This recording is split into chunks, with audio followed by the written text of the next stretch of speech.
अश्क आंखों के हर एक राज बताने निकले, बाप के वास्ते चप्पल जो नहीं ले पाए, बाप के वास्ते चप्पल जो नहीं ले पाए, फूल लैला के वो कदमों बिछाने निकले, फूल लैला के वो कदमों बिछाने निकले। और माजरे भी तलब की है।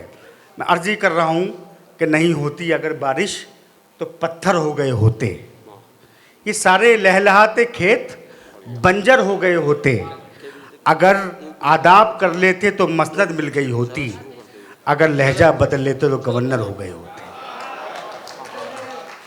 तो जो आदमी गवर्नर ना हो पाया हो वो कन्वीनर हो जाता है, और जो कन्वीनर से ऊपर निकलता है वो गवर्नर हो जाता है। ये लखनऊ जानता है। हमने कन्वीनर के रूप में गवर्नर की शक्ल में गवर्नर भी देखे हैं और गवर्नर की शक्ल में कन्वीनर भी देखे हैं। तो आप लोग की ज़ोरदार तालियां उस शख्स के लिए होनी चाहिए जिन्होंने इस महफिल को आरास्ता और पैरास्ता करने की भरपूर और कामयाब कोशिश की है। मैं निवेदन और गुजारिश साथ में कर रहा हूँ जनाब सत्यम रोशन साहब से। देखिए, एक मूड आपको और बनाना है, क्योंकि अब जिसके बाद जिस शख्स की बात चलना है उसका नाम है सलीम सिद्दीकी।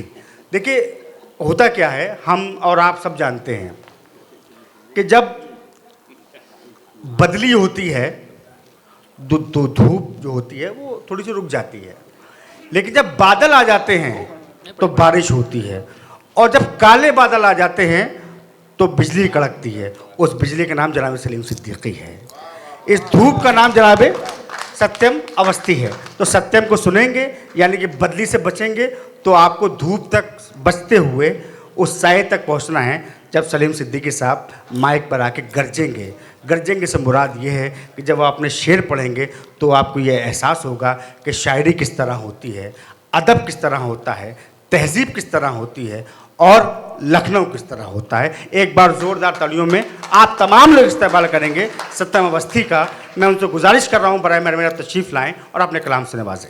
जब किसी से कभी हम दर्द छिपाने निकले, जब किसी से कभी हम दर्द छिपाने निकले, अश्क आंखों के हर एक राज बताने निकले। बहुत अच्छे, वाह। जब किसी से कभी हम दर्द छिपाने निकले, अश्क आंखों के हर एक राज बताने निकले, बाप के वास्ते चप्पल जो नहीं ले पाए, बाप के वास्ते चप्पल जो नहीं ले पाए, फूल लैला के वो कदमों बिछाने निकले, फूल लैला के वो कदमों बिछाने निकले।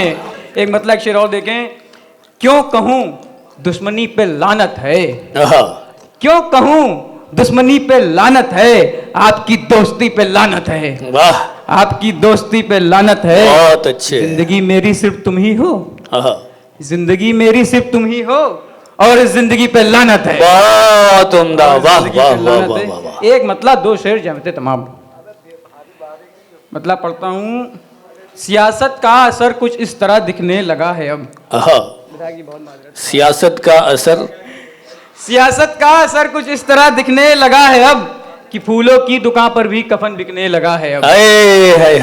देखिए, मतलब खूबसूरत था लेकिन आपने पजीराई नहीं की। तालियों के दरमियान इसका मतलब का इस्तेमाल कीजिए। सियासत का असर कुछ इस तरह दिखने लगा है अब कि फूलों की दुकान पर भी कफन बिकने लगा है अब। यहाँ का आलम इंसानियत मत पूछिए मुझसे, यहाँ का आलम इंसानियत मत पूछिए मुझसे, जनाजा भी शराफत का यहाँ उठने लगा है अब, जनाजा भी शराफत का यहाँ उठने लगा है अब। बिका करता था छपकर जो कभी अखबार दुनिया में, बिका करता था छपकर जो कभी अखबार दुनिया में, कि वो अखबार भी तो बिक बिक के ही छपने लगा है अब। बहुत अच्छे, वाह वाह वाह वाह वाह।